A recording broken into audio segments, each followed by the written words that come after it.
Hello everybody, my name is Poison Ducky and it's been a little bit, but I'm making more replays or overviews of my online battles over here in Total War Warhammer 2. Now today, I'm going to be fighting as the Tomb Kings versus Clark and the Park, going under the mighty faction, the Mighty Rush faction of the Vampire Counts.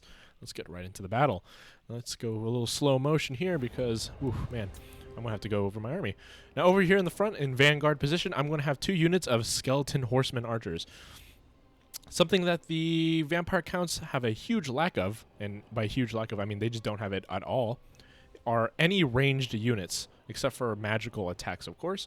So the skeleton horsemen archers are a nice screening unit just to kill skeletons, zombies, bats. Very useful. It is just a a very annoying unit that they'll have to deal with, or they'll get too much value out of these skeleton archers. Now over here on the front line, I'm going to have a fairly cheap front line of skeleton swordsmen, warriors. Not the spear variant, the warrior variant, because I was expecting Graveguard and Blood Knights, and Blood Knights need something a little bit better than just spears. Tomb Guard. The Tomb Guard are the more advanced, more powerful version of the Tomb King front line, and on the other side is going to be some skeleton warriors. And on each end of the flanks, I'm going to have a unit of Tomb Guard with halberds, and this is a fantastic unit in this matchup. Very good against Varguys, Vargolfs, Terrageists, Cav. A big unit, although very low mass, and a lot of large mass units will just plow through them. This is a very good way to just get them stuck, right? Now over here, I'm going to have the mighty Hierotitan, of course, just can't. I love the Hierotitan. He gives you more winds of magic, and he's just a tank.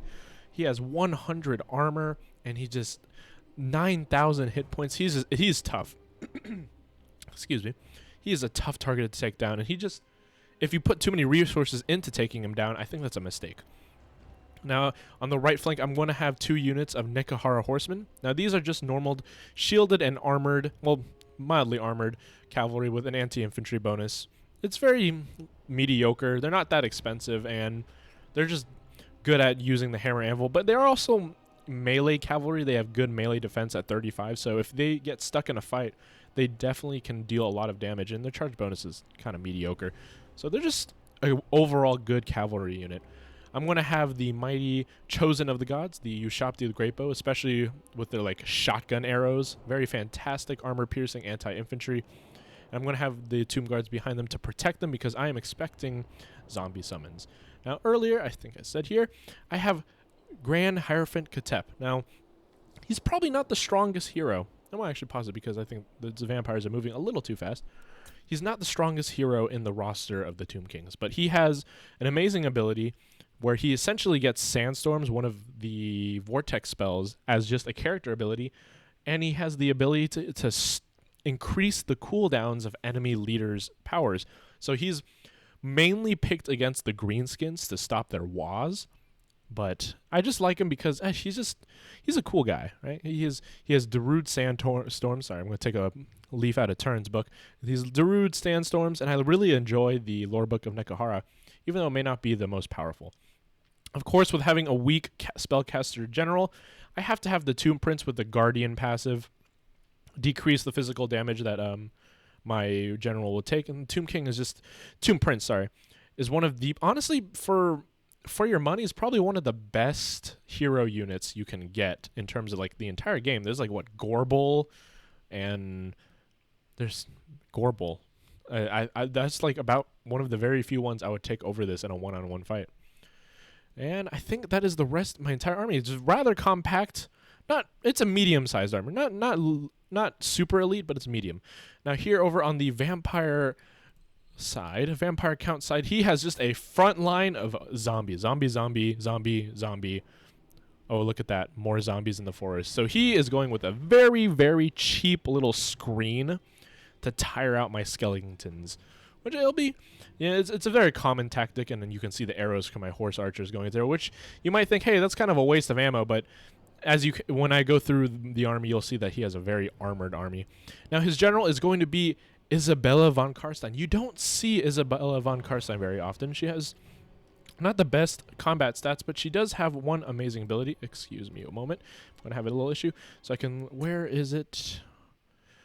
She does have the Blood Chalice of Bathory, which greatly replenishes hit points of Isabel, so she's a little bit harder to snipe, but where is that one ability that she has where she lowers everyone's attack? It's fantastic. It's...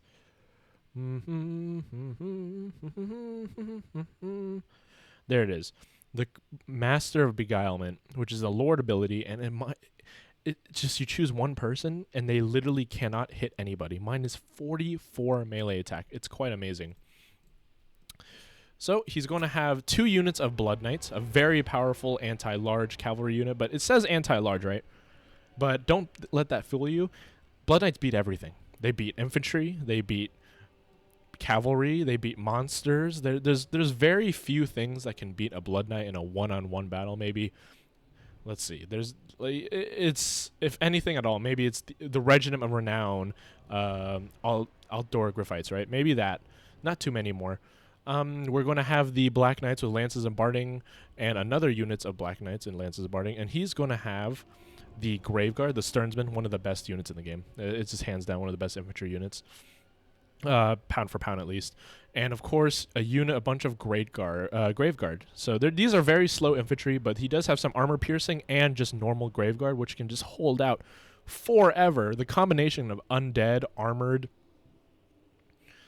and a slight anti-infantry bonus is just so powerful, and that's why usually undead units tend to be quite a bit more expensive than their living counterparts. But after that introduction, let's go straight into the battle. I'm going to have a little bit of skirmish fire. My skeletons are just...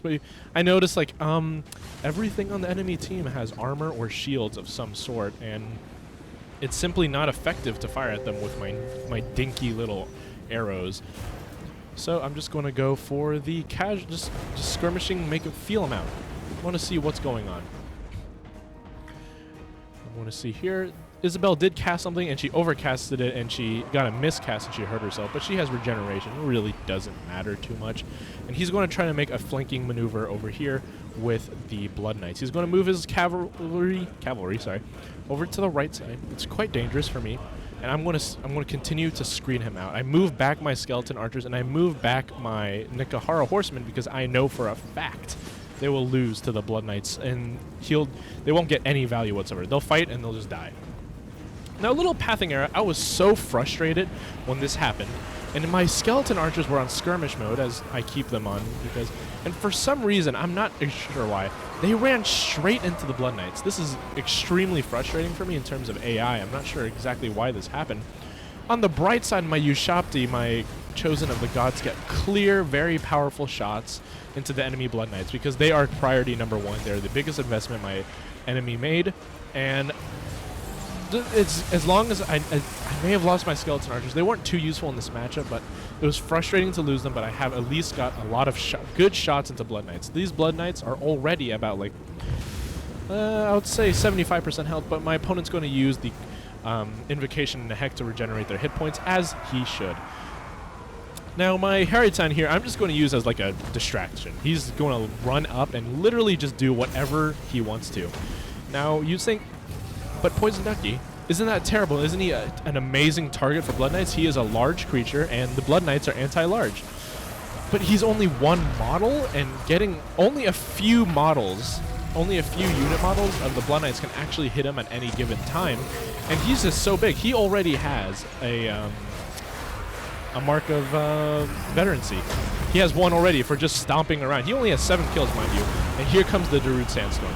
As long as I make sure I get a good, nice, I get good value and take out his biggest investment, these Blood Knights are not going to get the value that he paid, my opponent paid for. Now, yes, indeed, I did pay. Now, it's not extremely a very efficient way of paying your multiplayer gold, but I did get both of the Sandstorm abilities from Grand Hierophant Katep, and because I just like it and it's cool. Because remember, ladies and gentlemen, the rule of cool is the best way to fight. Now, my opponent is going to be summoning zombies over my Chosen of the Gods, which is quite normal because my one advantage over the Vampire Count army is that I have ranged and he doesn't. And he's going to try to stop that. But luckily for me, Ushapti have good mass and just run out of zombies with no problem. And I can always send in my Tomb Guard with halberds to clean up the zombies. And they will, Tomb Guard with halberds will not lose like a single model against zombies. Zombies are just that terrible. Now the Realm of Souls level 2 is going to proc here, and all of my units are going to be healed for just a slight amount, which is going to be quite effective, and helping me have the staying power needed to stop these Graveguard. Now the Graveguard are just better than my skeleton units. Tomb Guard versus Graveguard, I don't know the exact matchup, as they both don't have armor piercing. Let's look at the combat stats. 32 and 41. And 24 and 36, but they have an anti-infantry bonus while I have just more weapon strength. So Tomb Guard actually, theoretically, should win against the the Graveguard. The Tomb Guard should win. Interesting enough, in terms of just pure stats. Oh, actually, I didn't take into account that Tomb Guard have 50 armor versus the 90 armor of the Graveguard. So, you know, that's an interesting battle.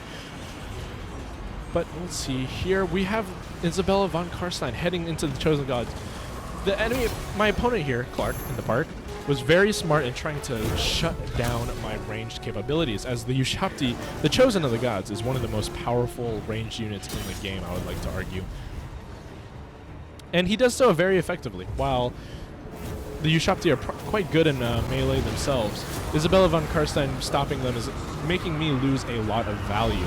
And this is just a big cluster of undead units. I have to clean these zombies. Zombies are so annoying. Even with the nerfs to summons, zombies are very annoying to deal with, and they just clog up your front lines. And I'm just going to have a unit of Nekahara warriors with my Tomb Guard with halberds having a pit fight. Of course, with my summoned Ushapti getting into the battle. Look at these mighty Ushapti. Ushapti are anti-infantry, quite useful against them. Oh, frame rate drop there. But oh well. So with Tomb Guard, with halberds, and Ushapti on their side, they were going to hold off this front line. Now let's go back and look at our Hydro Titan. Hydro Titan is almost dead, and I used the Narrow's Incantation of Protection several times over the fight. Oh no, here he falls. Interesting enough, he actually kills some Blood Knight models in the fall. But look, I lost 2,000 worth of gold. That's how much the Hydro Titan cost. And there's 1 unit left of Blood Knights. There were originally 2, and 2 units of Blood Knights is definitely more expensive than 1 Hydro Titan. So, although the Hydro Titan is not anti-large in itself, it dealt so well against those Blood Knights. And as this happens, the balance of power goes into my favor. Losing those Blood Knights is too much of an investment, and the Ushapti get back into firing. They have only like 25% of their own. Another zombie spawn coming. But I know, I see this, I make sure. You can see my little arrow. I'm like, please get out of there before the zombies just muck you up. And of course, I can defend my flanks with my Nekahara Horsemen, as most of his infantry are armored, and Nekahara Horsemen do not have armor piercing. I just make them fight in a cavalry fight, since Shock Cavalry have a major bonus, charge bonus, but Nekahara Horsemen are more of a melee cav. They will do just fine in a prolonged melee fight against enemy cavalry, specifically Shock Cavalry. Of course, I'm going to be losing the infantry fight here, as Graveguard Graveguard with great weapons specifically are destroy Tomb Guard. Tomb Guard are really meant for light infantry like skeleton warriors, zombies. They do well against those, and Tomb Guards with halberds obviously for the monsters and cav. Ooh, a nice burst of arrow fire from the Ushapti. I move them over here on the flank so they can get a nice side fire into the Graveguard, as that's literally the only thing left on the enemy force that requires any force, and Isabella von Karstein has been a terror to my army. She's been very annoying with her ability to just stop, but she is at the healing cap. So I know if I push her and try to kill her, she will not heal the damage back. And overall, my forces here, I do have a unit of Nekahara Horsemen. I'm getting ready for like a little hammer and anvil, and here comes one of my hammer and anvil tactics. Nekahara Horsemen, while not armor piercing, will do a good amount of damage on the charge into those Graveguard, which will allow me to finally deal with the armored units, the Sternsmen, the regenerating Graveguard. Well, takes a lot of effort to deal with them, and this is how you do it. And of course, my Ushapti with great bows are going to be shooting into the Graveguards and getting the mighty anti-infantry bonus that I need to win this battle. Ushapti have 60 kills already, and I'm going to just use Nekahara Horsemen. They have a decent amount of mass, and I'm just going to get them out of just dealing with Isabel, because Isabel she's a leader that you just have to leave. You can't really snipe her in the Tube Kings matchup as you have nothing flying. And another mighty sandstorm going off. Unfortunately, the Tomb King sandstorms are very inaccurate. They just kind of go wherever they want and misses quite handily. And we're just going to we're wrapping up the battle here. You can see here, my general is still alive but badly injured as Isabel tried to snipe him and just do a 1 versus 1. But I did have my Tomb Prince to protect him, and Tomb Prince is going to be very good at this. And another zombie summon. This is just ludicrous. Now, Katep is going to get caught here, and he's going to try to move through these zombies, and my Prince is going to protect my Grand Hierophant, as he should. He's just getting stuck, and I have to get him out of here. So I get the Nekahara Horseman, charge into the zombies, and get him out. I use one cheap spell on one of my units so I can proc the Realm of Souls and heal him up just a little bit and get him out of there. My Tomb Prince and my Nekahara warriors are just going to... Skeleton warriors. Skeleton archers. Not archers. Horsemen. Are going to get out of there safely. Unfortunately, Isabel, being her superior mobility, just flies out and cycle charges into Katep, and I believe this is going to be the end of him. It's unfortunate that I lose. I'm going to try to group up. I push him into my unit so that Isabel can't get a good hit, and I push my Tomb Prince to engage Isabel, which is a very good matchup for my Tomb Prince as he is anti-large and a melee expert, so he'll actually have the ability to hit her even with her high melee defense of 65. Jeez. She is a tough cookie. I'm surprised not as many players use her. And unfortunately my Lord does die, but my front line of Tomb Guard actually hold against the Sturmsguard after the help of cycle charging, and at this point it's up to army losses that brings my opponent down. He's going to start disintegrating and crumbling. I'm just going to go here. I understand. Kill the von Karstein, the lesser von Karstein. It's really just my Tomb Prince. My Tomb Prince. If my Tomb Prince was not left in this battle, I think she had a chance, or Clark had a chance, the other player.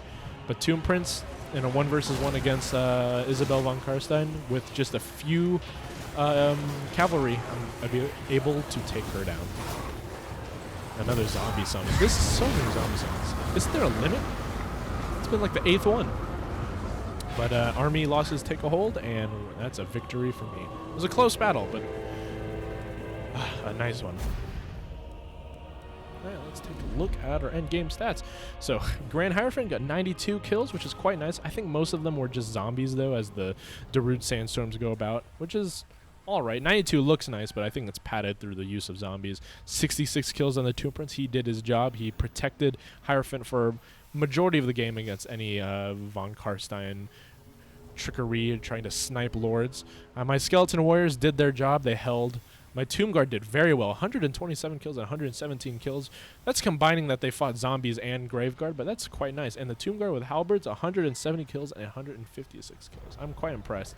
And the Nekahara Horsemen, even though they had almost everything on their army except the zombies were armored, the Horsemen did well. Like cycle charging, I mean, they don't need armor piercing to do, as long as they're doing cycle charging and hitting the back of units, you don't need armor piercing to deal that much damage.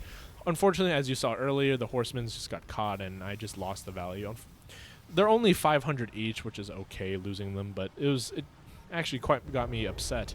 And the Chosen of the Gods MVP is dealing so much damage to the armored infantry, and the other MVP, the Hierophant, taking on 2 units of Blood Knights and just barely coming out, losing out, just barely. But overall, I really enjoyed this game, and thanks for a really nice game, Clark in the Park. I enjoyed this matchup, and I will hoping to have another fun match like this again. I hope you liked the video, guys, and please leave a like or subscribe. So I'll catch you guys later. Bye-bye.